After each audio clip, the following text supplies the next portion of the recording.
Je m'appelle Max Guéroux, je suis directeur des opérations d'une association qui s'appelle le Groupe de recherche en archéologie navale.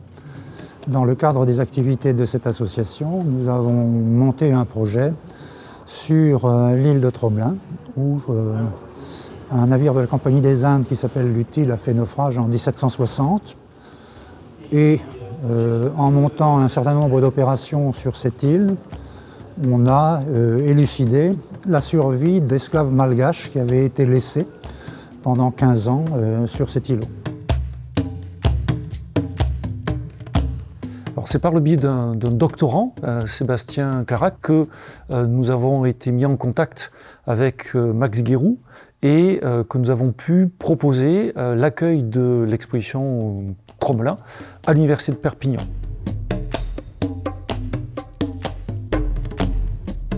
De par les thèmes que nous étudions dans l'axe patrimoine du CRESEM, de par également le master d'archéologie subaquatique qui est développé ici, nous avons trouvé que c'était une excellente idée.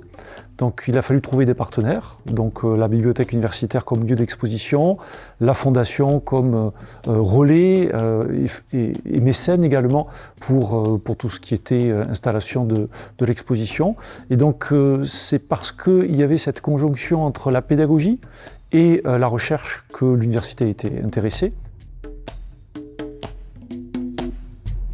Cette exposition retrace l'histoire du naufrage d'un bâtiment de la Compagnie française des Indes orientales qui s'appelle l'Utile, qui est armé en 1760 à Bayonne et gagne donc l'île de France, qui est l'actuelle île Maurice, après un voyage d'une dizaine de mois.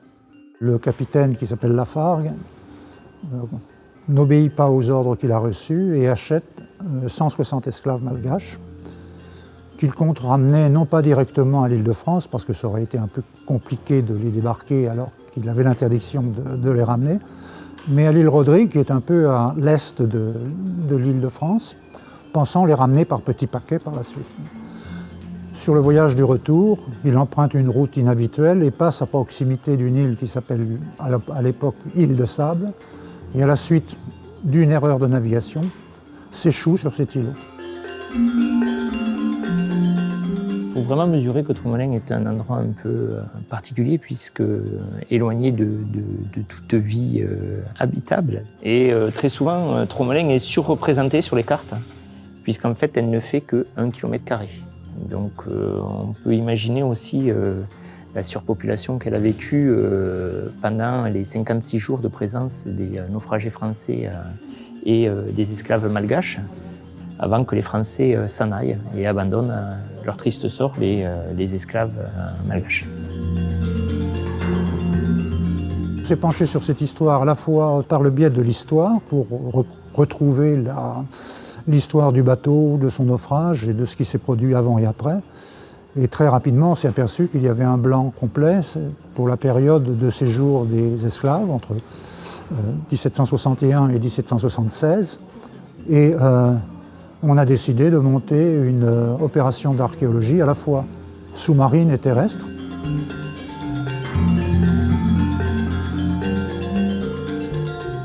Nous avons découvert un tout petit bout de mur, et à proximité de ce bout de mur, on a trouvé un récipient qui a été rapiécé de multiples fois, on le voit sur ce panneau, et qui montre l'acharnement qu'ont eu les naufragés pendant les 15 ans d'abandon à essayer de réparer tous les ustensiles dont ils disposaient et dont on voit bien qu'ils étaient extrêmement modestes.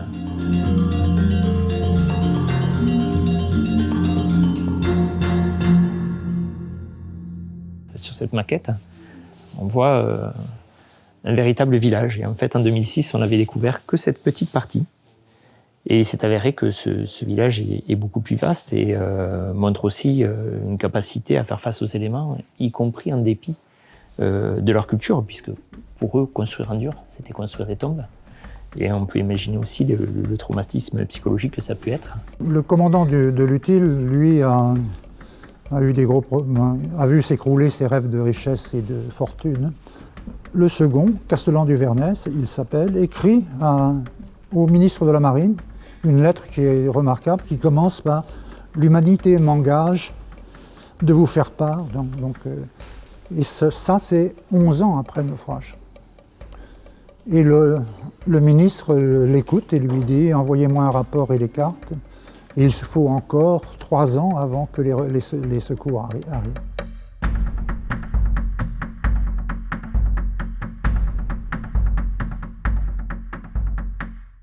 Donc, l'exposition Tromelin va poursuivre sa vie au-delà de l'exposition à l'Université de Perpignan. Nous, ce qui est important pour les étudiants à venir, et voilà, aussi pour la Fondation et toute l'action qui a été engagée ici, c'est de pouvoir garder la trace de sa présence. L'îlot Tromelin, c'est un focus, mais ça permet d'avoir une vue plus globale, d'entrer dans l'histoire de l'esclavage, qui est une histoire extrêmement complexe et importante. Et donc, par le biais de ces journées d'études, nous allons pouvoir conserver cette réflexion et la proposer aux futures promotions d'étudiants. Ce sera à leur disposition également.